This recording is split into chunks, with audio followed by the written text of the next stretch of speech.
Welcome back ناظرین. بات کی جا رہی ہے اس وقت سیف سٹی پروجیکٹ کے حوالے سے. ہم لاہور کو بھی مثال بنا کر اگر سامنے رکھے ہیں اور پنجاب کے اندر جس طرح سے سیف سٹی کو ٹیک اپ کیا گیا اس پروجیکٹ کو.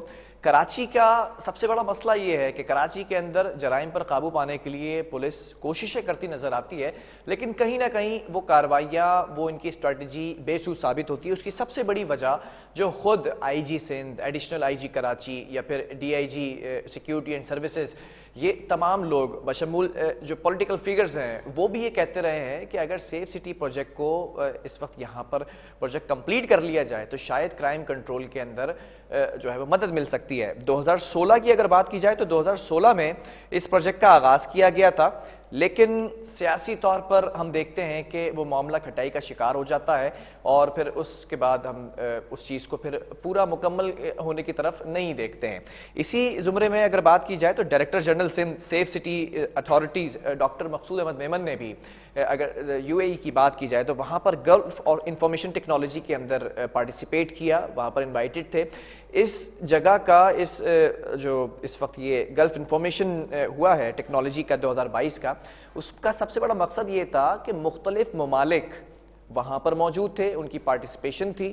اور آرٹیفیشل انٹیلیجنس کی بات کی جائے، جو اسٹرکچرز ہیں ماڈرن سٹیز کے ان کی بات کی جائے یا پھر ایڈوانس ٹیکنالوجی کی بات کی جائے، تو وہ تمام چیزیں وہاں پر موجود تھیں اور اس سے مستفید بھی ہوئے ہیں. اب یہ ڈائریکٹر جنرل بھی ہیں اس سیف سٹی پروجیکٹ کے سندھ کے، تو کچھ بہتری ہو سکتا ہے کہ یہاں پر کراچی میں لائی جائے. یہ پروجیکٹ شروع تو کر دیا گیا ہے. اس پروجیکٹ کی اگر اسپیکس پر بات کی جائے تو 2000 مقامات ایسے ہیں کراچی کے جہاں پر 12000 کیمرے لگائے جانے ہیں.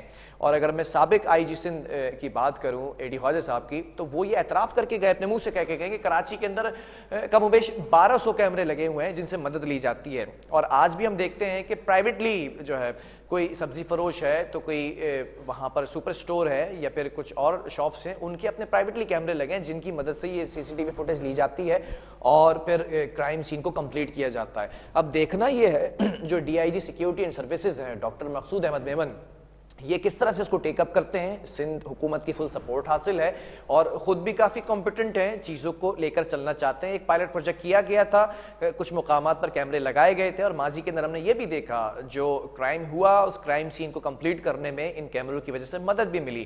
اگر ہم انٹرنیشنل جو کرکٹ ٹیمز آتی ہیں ان پر مانیٹرنگ کی اگر بات کی جائے تو یہ جو کمانڈ اینڈ کنٹرول روم کے اندر تمام اس کا میکنزم وہاں پر موجود ہے. ان کیمروں کو ان کی مانیٹرنگ کی جاتی ہے، ان کی ریکارڈنگ کی جاتی ہے، تو اس سے بھی بڑی مدد ملتی ہے. شارپ شوٹرز ہوں، اسنائپرز ہوں یا پھر پکٹنگ کے لیے جو اس وقت پولیس اہلکار تعینات کیے جاتے ہیں تو ان پر بھی نظر رکھی جاتی ہے. اور خاص طور پر جب یہ پروجیکٹ کمپلیٹ ہو جائے گا، جس کا تذکرہ ایڈمنسٹریٹر کراچی مرتضی وہاب نے بھی کیا، جس کا تذکرہ سابق میئر کراچی وسیم اختر نے بھی کیا، جس کا تذکرہ اگر میں بات کروں پی ایس پی کی، اگر میں بات کروں جماعت اسلامی کی، ایم کیو ایم کی، پی ٹی آئی کی یا پھر خود سندھ حکومت میں بیٹھی پیپلز پارٹی کی، یہ تمام جماعتیں متفقہ طور پر یہ کہتی تو نظر آتی ہے کہ سیف سٹی پروجیکٹ ہی اس شہر کے کرائم کو قابو کرنے کا بہترین حل ہے، لیکن کوشاں نظر نہیں آتی ہیں. اب یہ جو بیڑا ہے وہ اٹھایا ہے ایک شخص نے، ڈی آئی جی مقصود میمن نے. اب دیکھنا یہ ہے کہ اس کو کمپلیٹ کب کیا جاتا ہے. بیسٹ وشز ہیں اس ڈپارٹمنٹ کے لیے، اس ڈائریکٹر جنرل کے لیے، لیکن سوال وہیں پر اب یہ آ کر اٹکتا ہے کہ کیا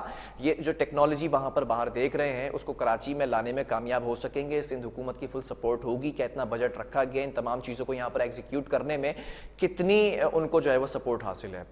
بہرحال پروگرام کا وقت ختم ہوا. اللہ حافظ.